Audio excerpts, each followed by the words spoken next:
This episode is brought to you by Audi. The road is calling. Embrace the thrill of the drive with the all-new, fully electric Audi Q6 e-tron. Featuring effortless power, serious acceleration, and advanced Audi tech. It's not just a new EV. It's a new way to experience driving. The all-new, fully electric Audi Q6 e-tron is here. The next chapter of Audi starts now. I can say to my new Samsung Galaxy S25 Ultra, hey, find a keto-friendly restaurant nearby and text it to Beth and Steve. And it does, without me lifting a finger. So I can get in more squats anywhere I can. 1, 2, 3. Will that be cash or credit? Credit. 4. Galaxy S25 Ultra, the AI companion that does the heavy lifting so you can do you. Get yours at Samsung.com. Compatible with select apps. Requires Google Gemini account. Results may vary based on input. Check responses for accuracy. Hey, Fidelity. What's it cost to invest with the Fidelity app? Start with as little as $1 with no account fees or trade commissions on U.S. stocks and ETFs. That's music to my ears. I can only talk. Investing involves risk, including risk of loss. Zero account fees apply to retail brokerage accounts only. Sell order assessment fee not included. A limited number of ETFs are subject to a transaction-based service fee of $100. See full list at fidelity.com/commissions. Fidelity Brokerage Services, LLC, member NYSE, SIPC.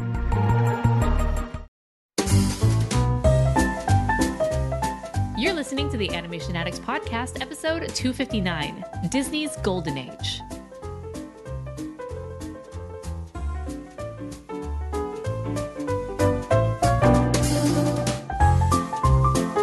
Welcome to the Animation Addicts Podcast with the Rotoscopers, the number one place to get your animation fix with animation addicts just like you. Each episode, we dive into the wonderful world of animation featuring Disney, DreamWorks, Pixar, and everything in between. From hilarious discussions and movie reviews to interviews with industry insiders, this show's mission is to brighten your day through our love of animation. So hop on your nerdy couch, grab some snacks, and get ready to hang out with your animation besties because it's time to dive into today's episode. Hey there, Animation Addicts. I'm your host, Morgan Stradling. And I'm Chelsea Robson. Totally random, totally off topic, Chelsea, but did you ever watch The Golden Girls? I did, but I was not a religious watcher of them, but I definitely saw at least 1 or 2 episodes. And can I just say, the difference of the Golden Girls of women in their 60s then versus women in their 60s today, when you take like a look at like Sex and the City, like again, here they are. It's like, whoa, what happened to society? Yeah, so I just Googled it. Rose is 55. Dorothy's 53. Blanche is 47. What? And Sophia is 79. No. Compared to, like you were saying, Sex and the City reboot, Miranda and Charlotte were 54. Carrie is 55. It's like, oh. No. What? That's nuts. Yeah. Well, it's also one of those weird things when you look at pictures of people in the 80s and like high schoolers in the 80s, and they all look like they're 30. I know. It's the hair. It's the hair. It's totally the hair. And then you look at today and they're like, we do not live in the same world. I don't understand. Anyway, we're not talking about any of that today. No, we are not talking Golden Girls at all, because I've never seen it. So, that's not going to work out too well. But we are going to talk about something that we know very, very well, which is Disney animation. And we're going to go back in time and we're going to talk about the different eras of Disney animation. So I'm going to explain all about it right after this quick break. Here at the Almond Joy Factory, where tropical vibes abound, we use soft, fresh-tasting coconut. The crunchiest almonds and delicious chocolate candy. Ah, but do you know what our most important ingredient is? Sometimes you feel like a nut. Sometimes you don't. Almond Joy's got nuts and something even way better than that. Yes, Almond Joy is made with almonds and joy.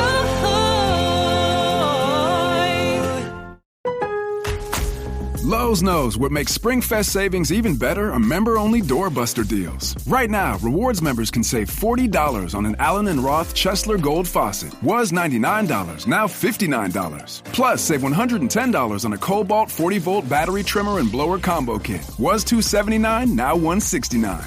Lowe's, we help, you save. Valid through 3/24 while supplies last. Program subject to terms and conditions. Details at lowes.com/terms. Subject to change. This episode is brought to you by Shopify.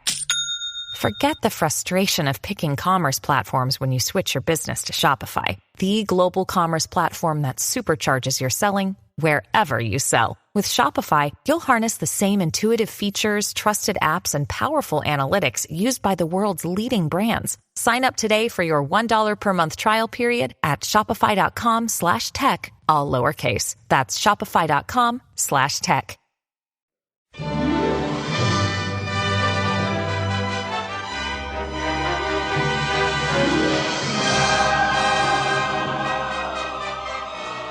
Okay, so this is going to be a fun new series that we are doing where for our nerdy couch discussion, it seems we really got our music fix for the past year, it seems like.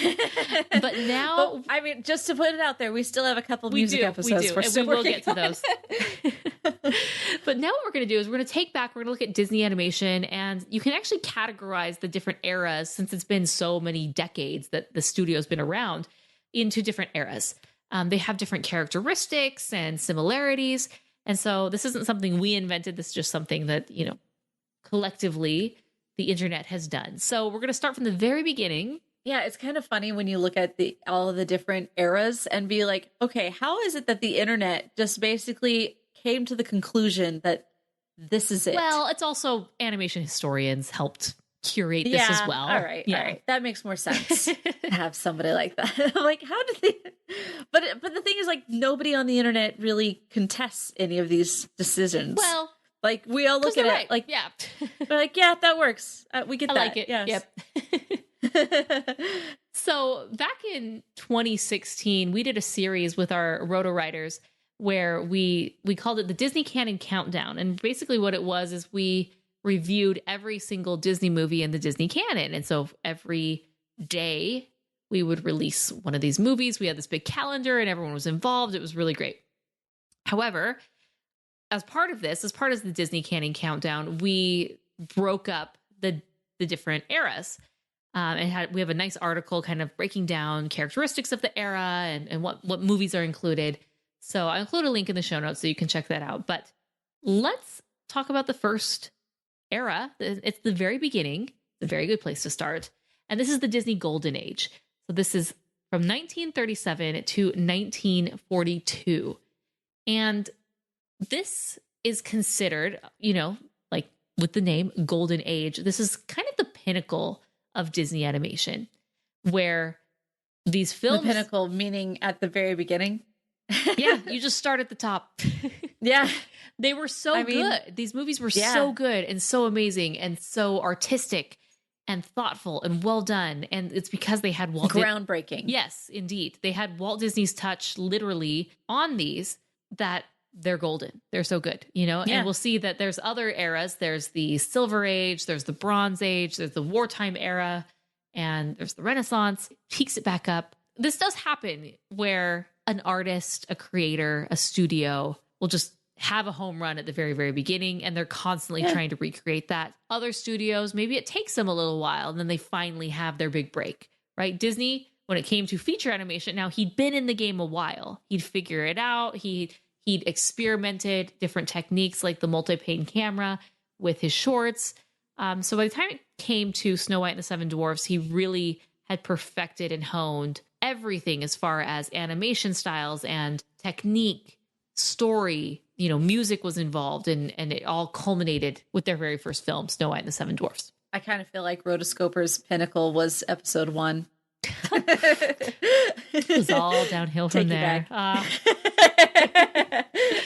There's some great first episodes. You definitely go to our archives, rotoscopers.com/every episode ever, and you can go back and you can listen to some of our original episodes. They're so good. They're some of the best ones that if I'm going to go back and listen to an episode, it's going to be that original 20. first chunk. So good. So great. Okay, Snow White. So let me break down what these are. Snow White and the Seven Dwarfs, 1937. Pinocchio, 1940. Fantasia, 1940. Dumbo, 1941. And Bambi, 1942.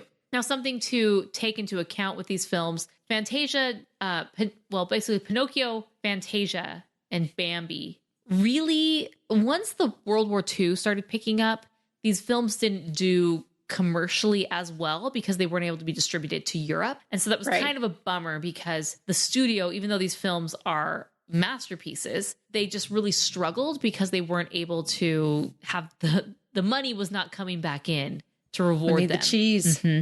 Dumbo was, kind of made on the cheap. It's shorter and it was designed specifically to recoup that failed investment. That was Fantasia specifically. And it's still to this day one of their most popular films or, and successful films. So Snow White and Seven Dwarfs, obviously a huge mega success. These other ones are, as far as a critic standpoint and an artistic standpoint, all very incredible. And that's why they all fit into here.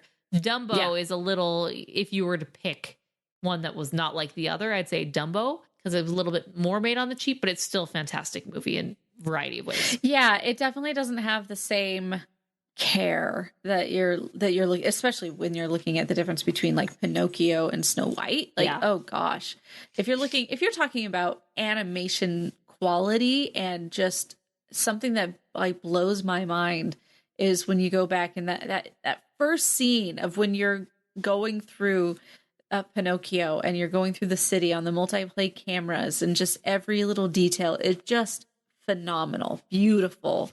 Everything is just mind-blowing how good it was. Even today, looking back and just looking at it, like, wow, this was something else. And Bambi, Bambi had a lot of movement that they really dug in on, and they really wanted to dig in on the movement of animals and making sure that it was a moving picture, like it looked real. And it was just so...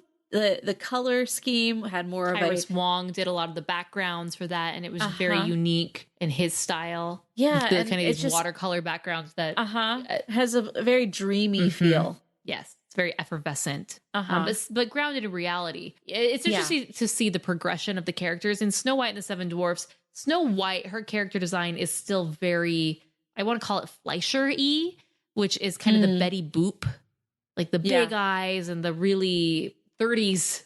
I can't describe it other than 30s, Betty Boop. And by the time they move to Pinocchio, they shift their human character designs. Geppetto is a little bit more cartoony, moving away from this like rotoscoped. How can we kind of make this like original with these big doll eyes that are just big and kind of weird? Yeah, not in a bad way at all, but it's just different. And even the Blue Fairy, she's rotoscoped. They did a lot of they didn't rotoscope everything. They had a lot of live action reference footage. Right. But she is a different style than Snow White. So and they kind of, for all of these, kind of stick to it. That they kind of, this is the Disney. They kind of have like find their stride. Yeah. In all 5 of these films, is like this is the Disney look and style. Especially Fantasia. I'm thinking of the centaurs and the cherubs. Those are what's weird when you Disney. look in like Dumbo. Because really the only humans that you see are the clowns, right? So that's weird. Like how they create like the art when they're building the tent and everything. That's another style, much more brawny, much more realistic. And then you go to like the clowns. Okay, for sure. Yeah, I love every single one of these films. Well, with the exception of Dumbo. I never was a huge Dumbo fan. I watched it here and there, but Snow White and the Seven Dwarfs, classic, always watch that. Pinocchio, classic, always watch that. Fantasia, always watch that. I know a lot of people aren't big Fantasia fans, but I grew up listening to classical music and loving classical music and just loving Fantasia, simply.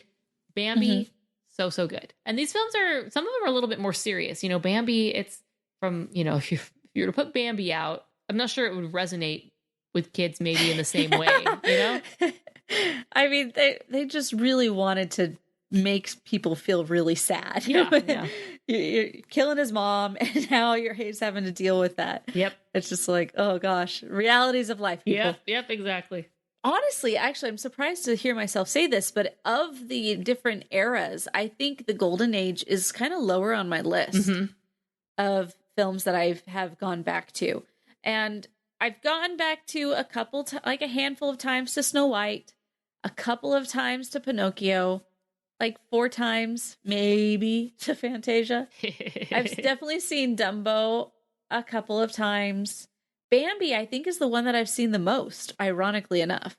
Bambi. Okay, so you're a Bambi gal. Yeah, I don't understand why.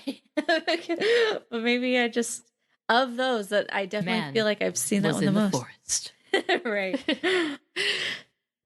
April shower. I love me my April shower. They have a lot of really good music in these as well. And that's something that is a hallmark of Disney and Disney Animation as he starts releasing these films. As Snow White and the Seven Dwarfs, just filled chock full of songs. Pinocchio, likewise. Fantasia, I mean, a little different. Dumbo, tons of songs. And Bambi, surprisingly, has songs here and there. But and it really sets the stage for what we're coming to expect in the future with future films, which at this point is just crazy to think of how many different films are in the Disney canon. So as far as iconic characters, lots of iconic characters that we still see today. I think Snow White and the Seven Dwarfs has just such a long lasting legacy in so many different ways. She's an iconic princess. The dwarfs are iconic characters. You see them all over the Disney parks even still. And I mean, have you see Dopey everywhere. Well, I was going to say you see Grumpy on every middle-aged dad, at least in like the 90s, early 2000s. It was like, I'm going to Disneyland, I'm going to wear my Grumpy shirt because I don't want to be here. It's like, the Grumpy thing, the Grumpy meme, before that was a thing. Right. Pinocchio, you don't see a ton of Pinocchio anymore. There's, I think there's a restaurant, that's a Pinocchio themed one. Fantasia doesn't have impact at all as far as, culture and the broader Disney. Mickey and his hat. Yeah. Okay. Yes. True. The Sorcerer's Apprentice. That's like, man, specifically the hat. Yeah. Yeah. Yep. Good point. And then, Dumbo forever is the Dumbo rides. And then, Bambi, harder to, have a Bambi, you gotta incorporate that too well. Incorporate so I that get into it. a ride. I guess you could do like a carousel ride. They at California Adventure, they have, it used to be Triton's Carousel, and since it's Pixar Pier now, it's a Jesse and Friends Critter Country, and you're riding different animals. So they could have maybe done something like that, but that's just, Can you imagine? Cool. They're like, we're going through the timeline of Bambi. A dark ride of Bambi. Uh-oh. Here's the sad part, guys. Yeah. Oh, woof. Yeah. Close your eyes, kid. How come there's never a line for that Bambi ride? We don't go there. That dark, shadowy place. Supposed to be the happiest place on earth. Any last thoughts on the Disney Golden Age? I mean, I feel like it was artistically the pinnacle for sure. Story-wise, they definitely improved in strides as they went along. I don't know if I necessarily say that the storylines here aren't good. I like them a lot. I think that they are really, really, really well done. Walt Disney, he was involved and very much involved. So good stuff. So let's rank our Disney Golden Age movies. I will go first. Number 5, Dumbo. It's just not my jam. Number 4, Fantasia, even though I love me some Fantasia. Number 3, Bambi. Number 2, Pinocchio. And number 1, you can't go wrong with Snow White and the Seven Dwarfs. Yeah. Okay, so this is weird, I guess, why I would put everything in this direction, but here we are. I would say Fantasia is number 5. I would say Dumbo is going to be number 4. I don't know why I haven't particularly gone back and rewatched Snow White and Pinocchio as much as Bambi, or why Bambi has happened to be higher on my list of things that I've actually watched more. Because if I look at the 3 of them together, I'm like, well, I definitely wouldn't put Bambi as being better than the other 2. It just happens to be the one that I've seen more of. So Bambi number 3, 2 Pinocchio, and Snow White is number 1. All right.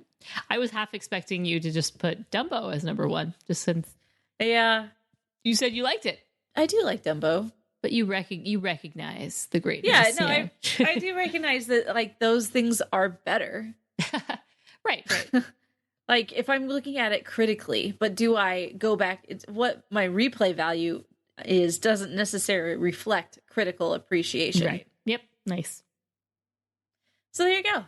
Let us know. in the comments, go to rotoscopers.com/259 and you can let us know what your ranking lists are. We'd love to see how people decide what these are ranked. Boop, boop.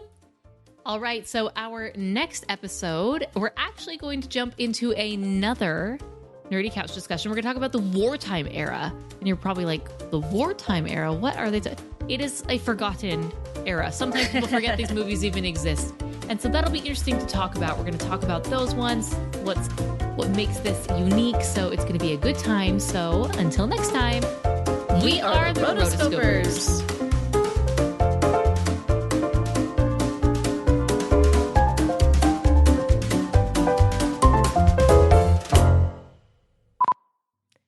Hey there, Animation Addicts. I'm your host, Morgan Stradling.